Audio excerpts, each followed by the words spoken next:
All right, what's going on, everybody? I just chimed in to, you know, go over some of the things that make it hard for us as men to communicate.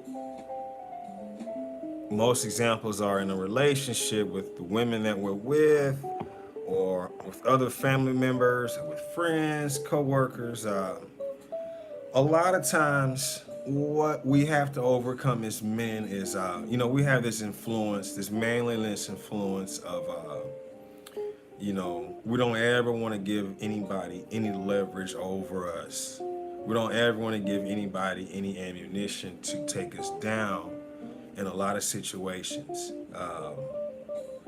And by me saying this, an example to kind of illustrate it, like in a relationship between, man and wife or whatever, husband and wife, a lot of times the husband may hold in a lot of emotions and a lot of feelings in response to situations that go on in the relationship from day to day. And the reason why we hold on to it is some of the reasons I mentioned earlier is we don't want what we say or how we respond to somehow be used as a weapon in the future against us. That's one thing. The next area kind of hits the ego a little bit, the male ego, the male pride. Um, like I said, we don't want to give anybody else any energy that they can use to gain leverage over us or to gain power over us or to gain some sort of way to manipulate us, right? So we'll withhold that information in some cases, right? So definitely those two. Um, and a lot of times, this third reason pops up for a lot of males, a lot of guys. You know, we don't want to put anything out into the universe that is not associated with being powerful and strong and being able to just appear to be Superman, right? We don't want to put anything out there that could affect how people see us and our identity as being what is perceived as a male in these days. At one point, you know, one thing that held men to a certain way of structure was, you have to assert yourself uh, in a lot of situations that require you to be strong physically, sometimes even strong mentally, but a lot of times, not even a lot of times, but situations we'll get in when we're with someone else, we're going to be tested emotionally, right? And men, as we, if you played sports or anything, we were tested a lot of times on our physical attributes, right?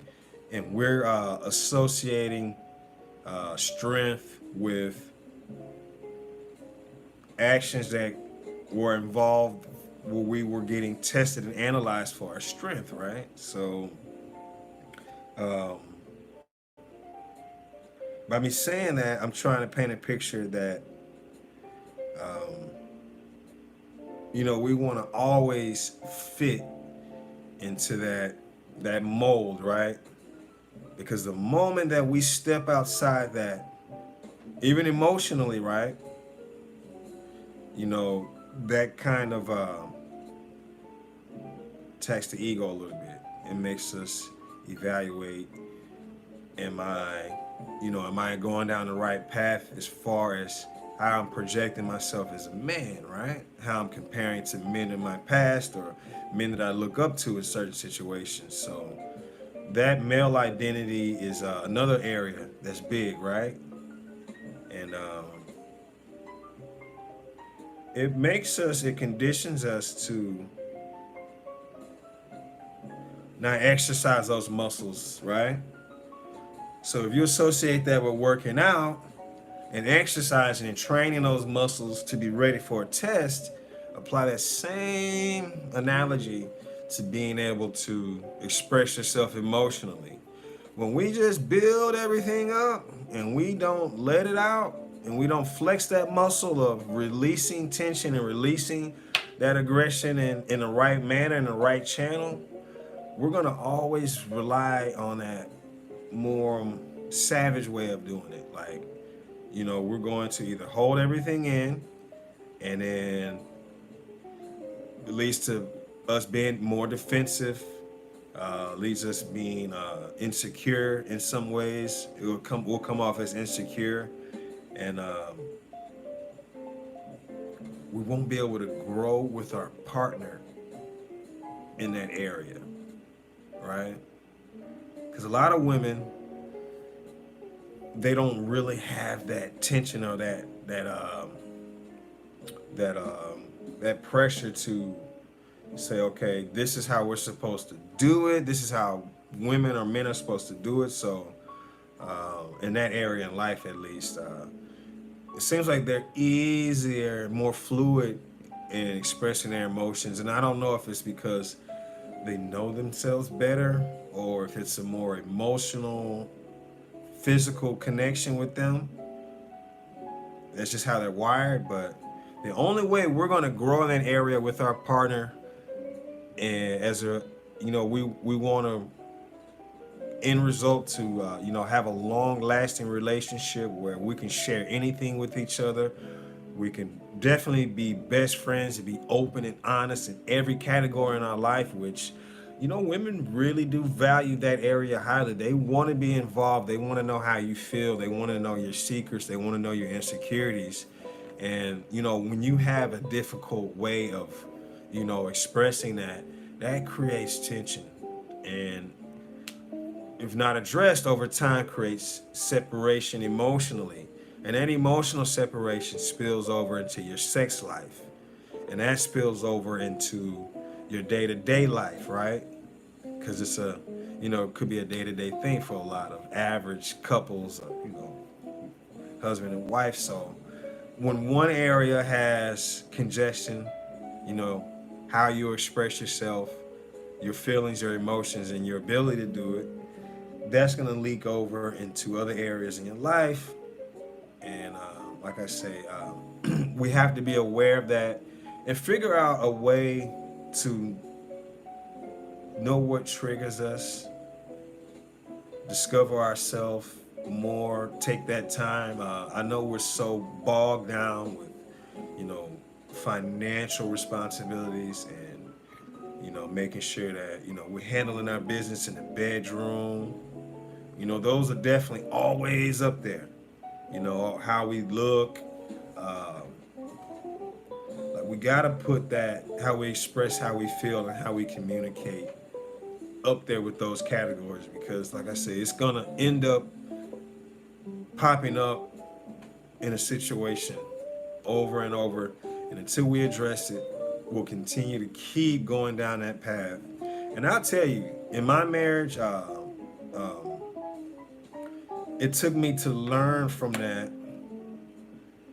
Over and over and over again, I would hear things and it wouldn't connect because my level of self-discovery wasn't quite there yet. It wasn't developed enough to where, let's say that a lot of people, before they can do things or move forward, they have to imagine it, they have to see it. A lot of people are visual learners, so it's hard to see it if we don't take that time to actually go and look, to take time and to analyze. And like I say, analyze, look in this situation. So I challenge us as men, take some time throughout your day and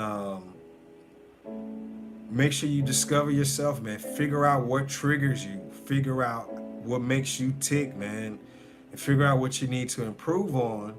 And figure out a plan to be able to imagine what that solution is. Whether it be through a mentor, whether it be through, a lot of times if you don't have that mentor or someone around, you're gonna have to go online and explore your social connections. You might have to ask other people, say, so how did you deal with that, in your marriage, man? How do you go about, you know, telling your wife how you feel about this?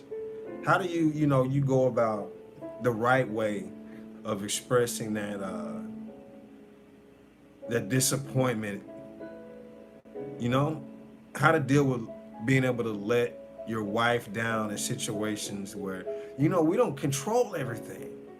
We always project that persona like head of the household, you know, that whole persona associates with you need to be the leader. We associate leadership with having control and management, being able to manage things. So if you can think about relationships you've had where you've dealt with maybe someone that was your manager, and if you remember how that manager communicated with you, what things that stood out that you didn't like, that kind of made you feel a type of way, or some things that they did or said that kind of made you more comfortable about the whole situation.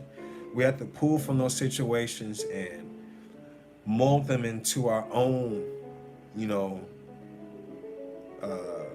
path towards a solution. So as men, like I say, our challenge is to figure out if that's an area in our life where we need to enhance, figure it out, man, because if not, it's going to continue to challenge us. And until we face that challenge and stare that challenge and embrace it and overcome it, it's going to show up and it's going to make things a lot less comfortable between you and your loved ones. So without further ado, man, signing off. Y'all know the vibes already, man. Hit that like button. If you're a new subscriber, click that notification bell and that subscribe button. I'm sorry, I threw it out of order. I say it all the time, though. But, man, take 3 actions for your boy. If this became some sort of inspiration or you got some jewels from this whole thing, show your boy some love, man. Hit that like button. 100 likes, 100 subs, man. I'm trying to make this YouTube thing something that I can take and use it as an example to show other people like me how to get free from their 9 to 5, man. So this is one way I want to do it. So, this is my 3rd video in less than an hour. I'm trying to get it, man. So with your help, YouTube will recognize that my videos are helping people and they're benefiting from it. So they need evidence from that by clicking likes, by you showing up and leaving comments in the comment section, man. If you like what I said, if you agree with it, let me know, man. Type something in. If you don't like it, if you say, hey, man, I felt we should talk about this, or you should have said this, let me know. This is open. So chime in, man. That comment section is there. But without further ado, man, signing off, baby. Get it, man. Yeah.